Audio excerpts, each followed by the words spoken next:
In the acceptance section, I talked about how change brings about lots of emotions. And the big thing to say about an emotion is just a reaction. It's a completely normal thing that we have.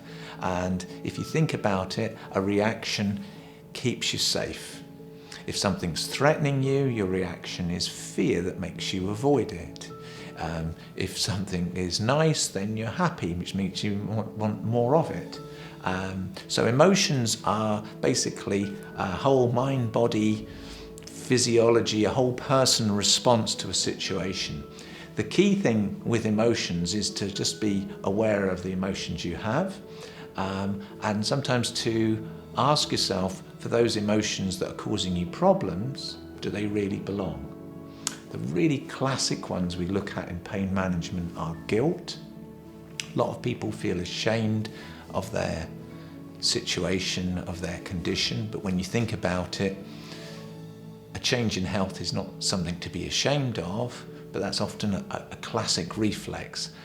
Anger is a common one. A lot of people are angry about their situation, but the problem is that anger can fire off in all directions. And embarrassment, that's another one. The key thing with all of these is for us to talk about them. Sometimes you need to talk about them one-to-one with a professional, but often just talking about them in a group and in a nice safe way is often a good way of getting to grips with what's really going on, and sometimes just starting to be aware of how you are responding. Because a bit like stress, sometimes you might have got so used to responding to the world in a certain way that you've forgotten that you're doing it.